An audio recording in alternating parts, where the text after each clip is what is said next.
everyone, this is Locko S, and welcome back to the UH-1 Huey. This time we are going to go over navigating in the Huey, making sure that you get your Huey to where it needs to be is half the battle, especially because you will be sometimes navigating your Huey into places that are well off the beaten path. And the Huey has no INS, and it also has no way to measure distance to and from a location. You are going to be entirely reliant on pilotage, compasses, your HSI and headings, as well as radio communication, communicating with different air bases and the like to navigate to them, as well as relying on radio homing beacons that'll give you a heading, but not necessarily a distance to your target. So, to set up all your navigational equipment, I highly recommend doing this, by the way, when you start up your Huey. If you know ahead of time where you need to navigate to, make sure you plug it into your navigational radios here. It just makes it a lot easier when doing your flight to have everything already preset up. You can always use the autopilot modes to keep your Huey flying nice and level. If you need to switch to the co-pilot seat, or if you just need to adjust your view and mess around with the radio navigation as is, you can also use the trimmer, and that also will keep your Huey flying roughly nice and level while you actually take care of setting up and putting in new frequencies for your radio navigation systems. So let's go over what you have for your radio navigation systems. First off, you have a nav communication setup here, and this is a VOR navigational system. This basically uses the VHF radio frequency band to navigate to a VOR station. This also allows you to get your Huey set up for lined up for a ILS landing. But you can also use that same ILS frequency to home in on to get to an airbase. So we have the NavCom set up as such here, with Saipan's ILS beacon frequency, and that's the VOR-TAC frequency we will be navigating towards. Over here in VHF COM, we have a frigate ATC frequency there, and we will be requesting navigational assistance to that frigate to basically fly over it. I will go over covering landing on the frigate in another video coming up pretty soon. So we have VHF comms there for that. You can also use your main radio to communicate with ATC to get navigational information. Also on your UHF radio, you can set it to an ADF mode. If you need to get access to basically what amounts to, let's plop this into preset for takeoff clearance, anything between 200 megahertz and basically 390 megahertz. Any radio frequencies in that, or any ADF beacons in that frequency, you can home into using automatic direction finder or ADF. However, I generally keep this as my communications radio, just to make my life easier, because most of the ADF beacons on the map are going to be in the kilohertz range, and to get access to those ADF beacons, you'll want to use this ADF panel down here. You'll want to turn it from off into ADF and leave it as such. Antenna and loop really don't have too much functions in DCS. None of these options up really here, even like the loop left and right and BFO and off, aren't really implemented in DCS, so you don't have to worry about those or touch those. Just turn it from off to ADF. You can also adjust the gain if you need it to be louder or quieter. Then you want to tune your ADF. There are 3 distinct bands you can tune it to. 190 to 400 kilohertz, and 400 to 850 kilohertz, and then all the way up from 850 kilohertz to 1,750 kilohertz, or basically 1.75 megahertz. To get the fine tuning in within this band, you have to adjust this knob right here. And as you can see, I was already set my tuning here for the ADF, the actual ADF beacon that's at Saipan International. You know that you're tuned into an ADF beacon when this needle here moves from basically 0 to max. So you want to adjust this beacon here, and there you go. You're up to full signal strength. Keep in mind, this is something you definitely want to set up on the ground. Pick one ADF beacon while you're on the ground and tune it that way. Just because this tuning knob is very slow, and as such, you're going to be playing with it a lot, just getting it even in the ballpark, and then playing around with this, making sure you're tuned into the right ADF beacon. There's not too many ADF beacons here on the Marianas, so I know I am tuned to the right beacon. It's 312 megahertz, and this obviously is in between the 300 kilohertz and 320 kilohertz. So it's 310 kilohertz roughly right there, and with a kilohertz beacon and the frequency for ADF of 80 for Saipan is 312. So we know we are tuned into that frequency.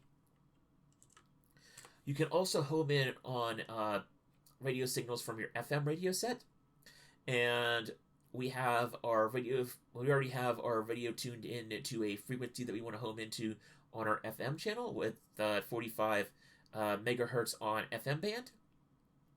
And to get this set up, we want to make sure we are set to.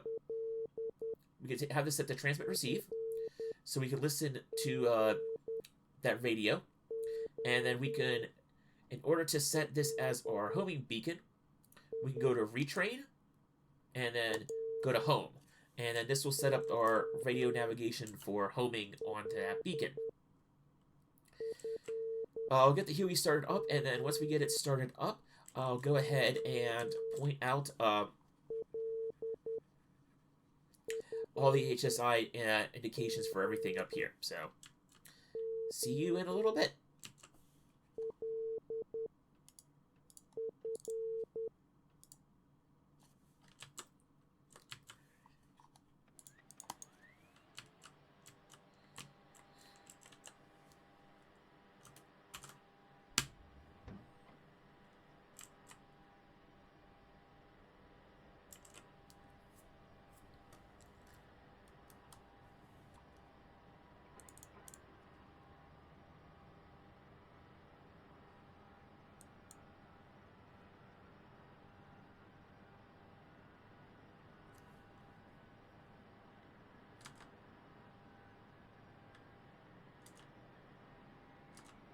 Slowly feed in the throttle.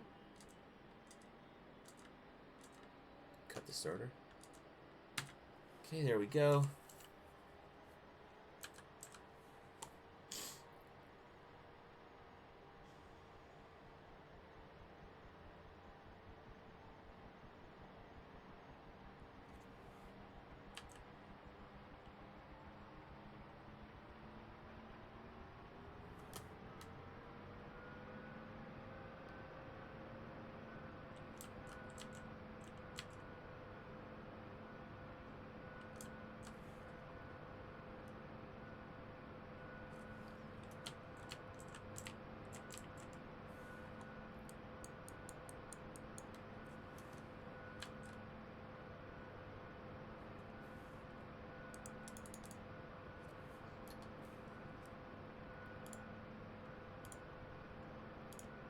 Turn off the ground power. Copy. Ground power is now off. Okay, that clears those cautions. Master reset. All right.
Alright, before we take off, I want to go over some of our basic navigation instruments that we have in the Huey.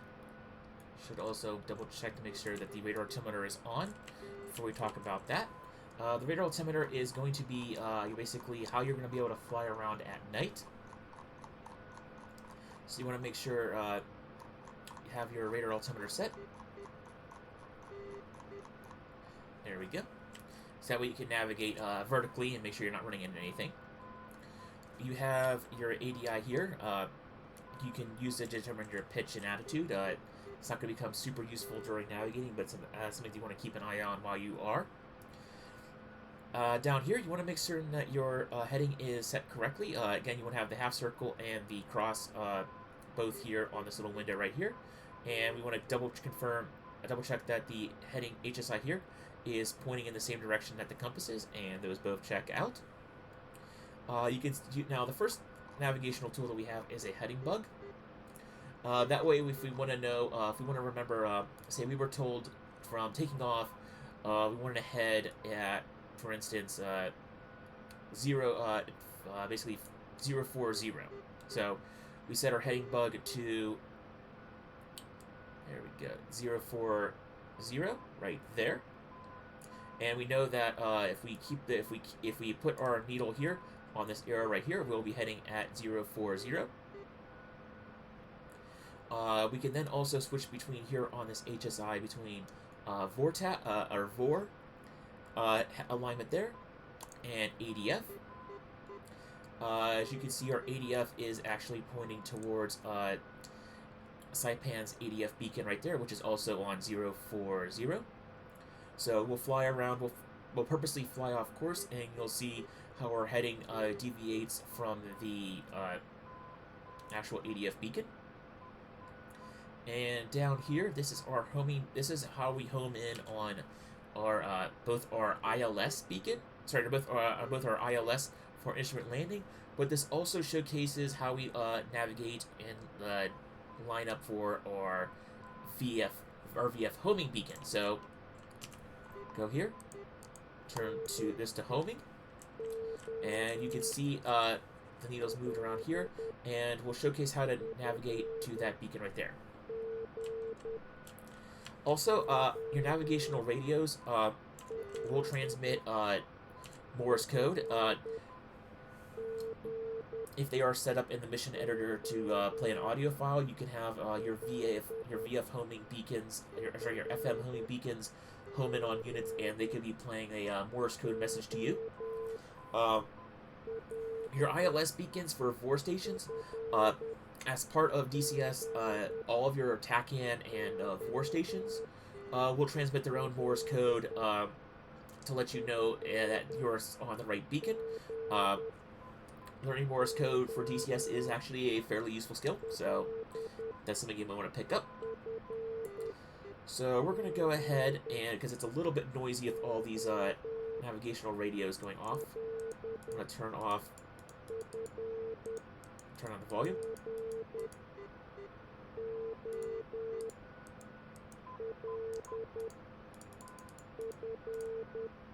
Come on. It's about as low as you can get it. You can also turn on the volume here.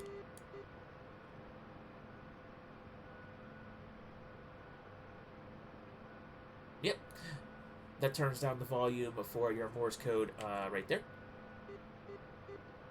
So that turns off the turns down your volume for your EF radio for navigation purposes, but you can still see that you're still homing in on that beacon. All right, so enough talking. Let's get to flying.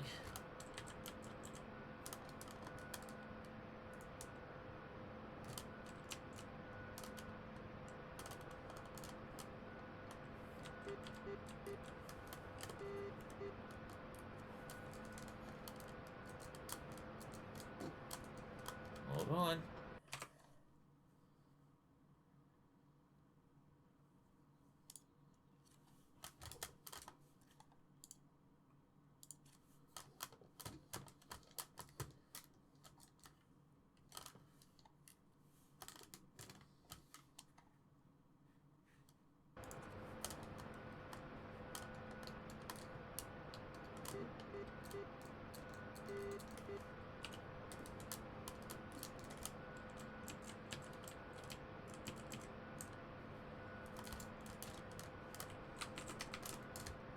Up there we go. Our I had to sorry for that little cut there. My controls seem to have locked up for some odd reason. Sometimes it just happens with DCS. Well, plus I have an older flight stick here, so I'm gonna go ahead and make sure we're putting in our. There we go.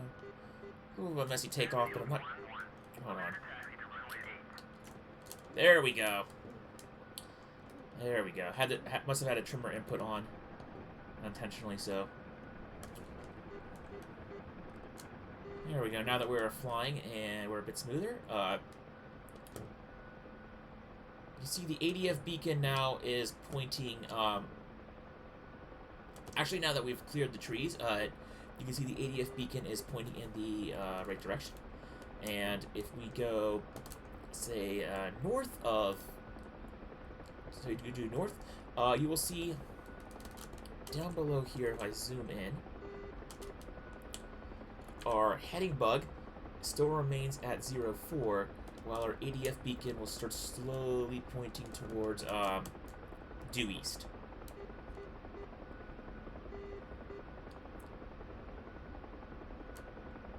So I'm trying to fly relatively fast to exaggerate this.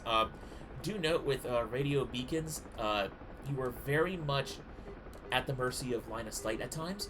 If there's too many hills, or if there's too much hill, or too much forest, or buildings blocking your path between you and the ADF beacon, the radio signal won't reach you, and you'll actually lose ADF communications.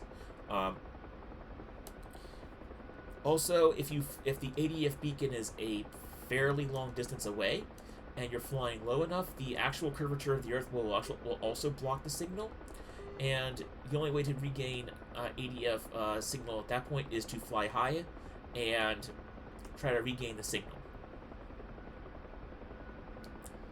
Alright, there we go. Flying roughly due north here, you can see that the ADF beacon is starting to turn right here on the HSI. Again, the long needle here is your actual is your ADF, is where you're pointing at your ADF. Also, I should mention, this is your course select knob for your landing system.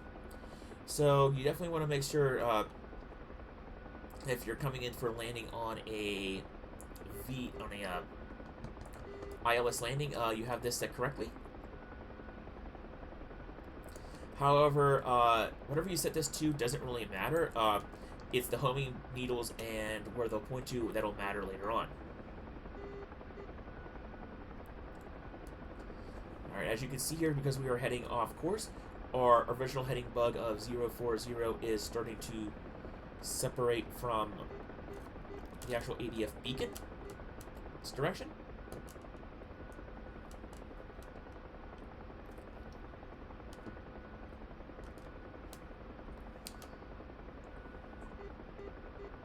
I'll switch over to VOR. Now, the VOR beacon, you definitely have to get within line of sight of the VOR station to pick it up. So we're going to have, and because it's a more of an ILS beacon than a actual true VORTAC beacon, but we can still home in on it.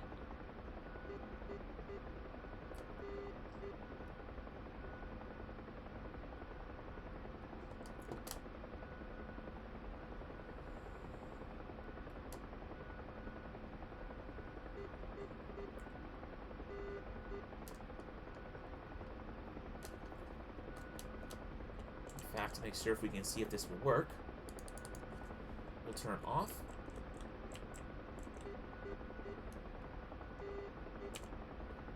And there we go.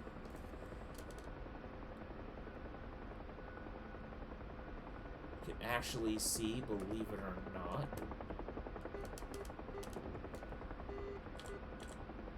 the you can see now we are actually heading up to the ILS has captured partially. So actually use the VOR system to use for ILS beacons landings. And there you can see the localizer is coming in that way.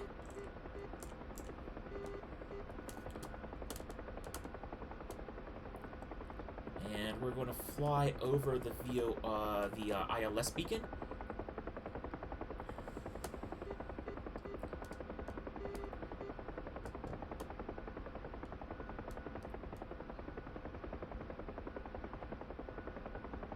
See, we're not quite coming in right on course, but we are roughly lined up for it. It's telling us to go slightly off to the side, and we will. Also turn on the marker beacon here. Get sensitivity. You can see we're definitely not flying this perfectly level, and we're a bit above target, I believe. That's just to showcase you can use the VOR radio to use it as a ILS navigation aid. I will do a proper ILS landing tutorial later. So we'll go ahead and turn off this radio. And that cages that back to normal. And we are now going to home in on our FM radio set. So put that back to ADF as well. As you can see, we passed the right ADF beacon, and now it's telling us to go backwards.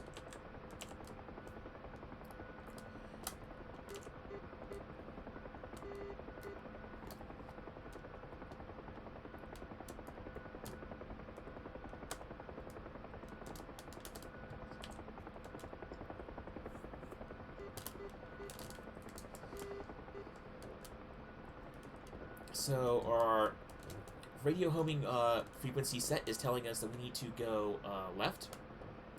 To turn left to get on course with our beacon. Now it's telling us to turn right.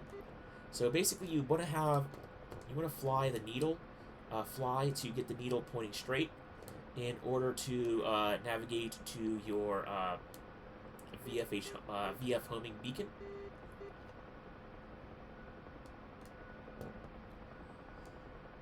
Go. Trying to keep the needle roughly centered.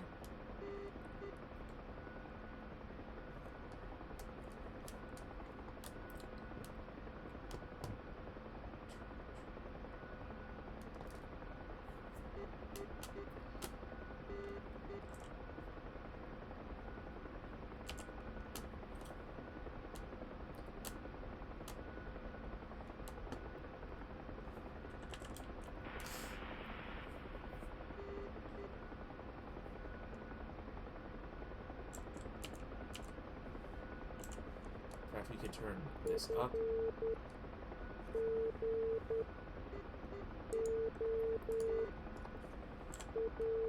Turn off that frequency so that we're not constantly getting that old frequency, our own Morse code. And now we have the current Morse code.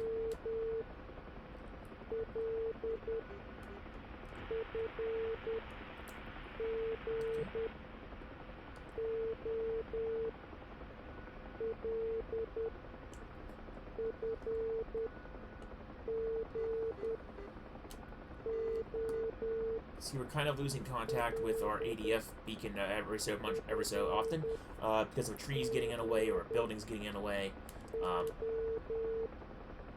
It just happens. You can see now the course deviation line for our VF homing is starting to very wildly from side to side, and that's how we know we're relatively close to our target. If we fly over it, and when we fly over it, there's no way to tell if we've flown over it. If we fly over it directly, in this case, this is where you'll be using your actual VF radio to be making calls to find the target, and they'd be popping smoke. They'd be making calls on the radio saying, "Hey, you're over your head now." And I know we're over the target because the target I placed in the parking lot. So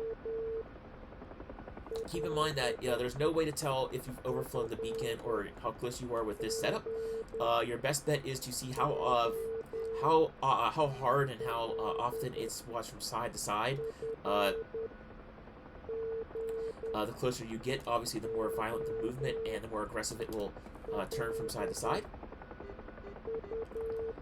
So there is that. So as you can see, it quickly transmitted from quickly went from right to the left side there. So you can know that you are relatively close to the target that way. Again, they'd also be popping smoke, doing radio calls, stuff like that. Popping smoke and making the radio calls are the purview of the mission editor, mission maker, though.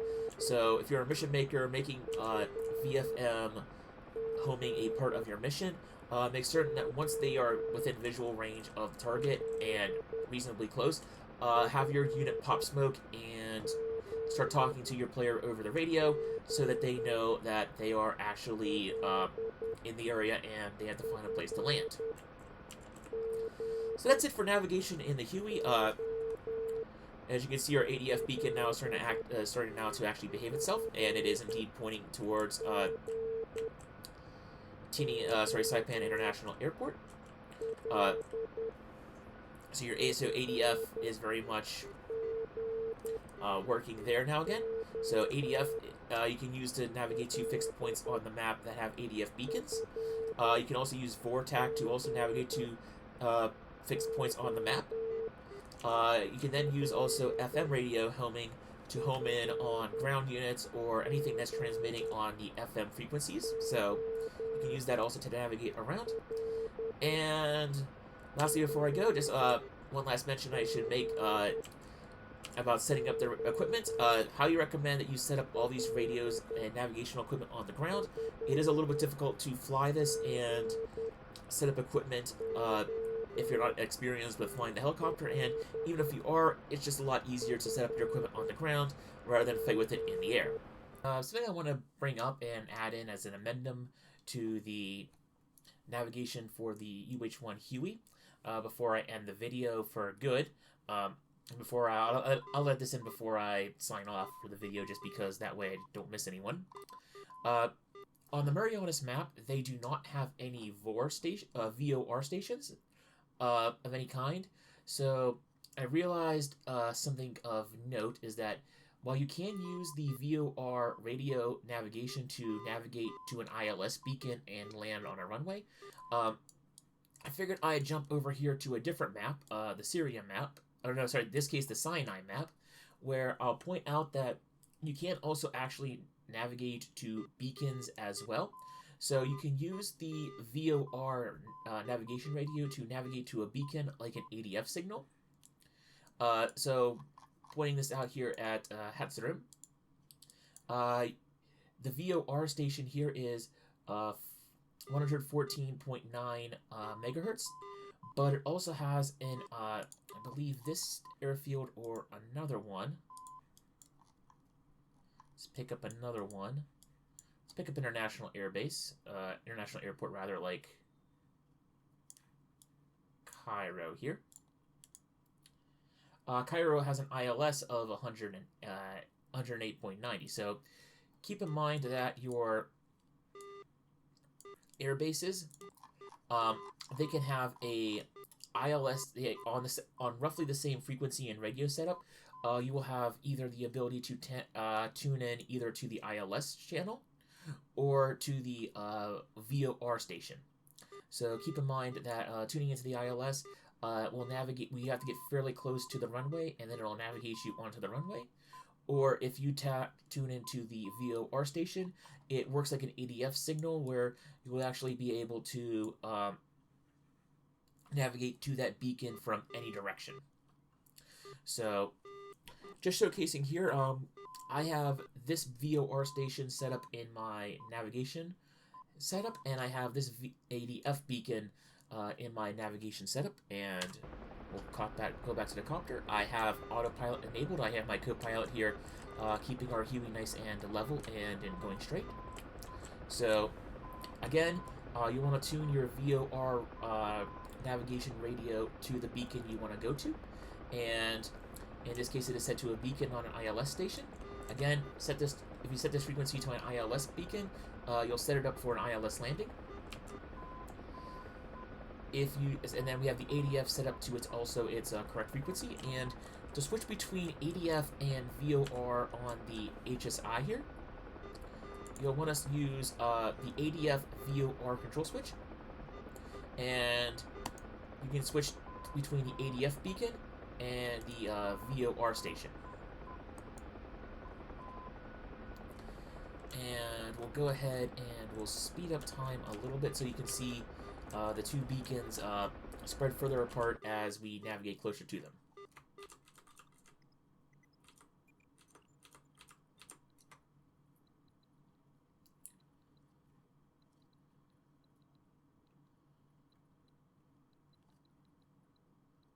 So there we are. Now you can see the difference between the two. Also note that this line here, with the two, basically the big arrow with the hollow center with the two markers, and the triangle here, this always points towards the VOR station. Your ADF arrow points towards your, this arrow here points to your selected station. So either you select ADF or VOR, or you can select VOR just to have both of them point towards the VOR station. And we'll disengage autopilot here in a little bit, and we'll fly between the two, and just showcase real quick, again, the needles separating basically nearly 180 degrees as we fly in between the two stations.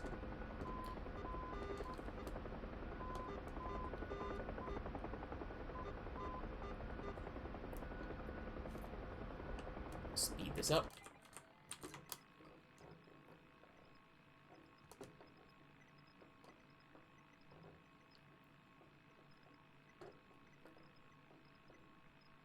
You know, obviously my flying's getting a little sloppy because I have time acceleration on, but it's more or less to show a point. Nearly dodged that tower.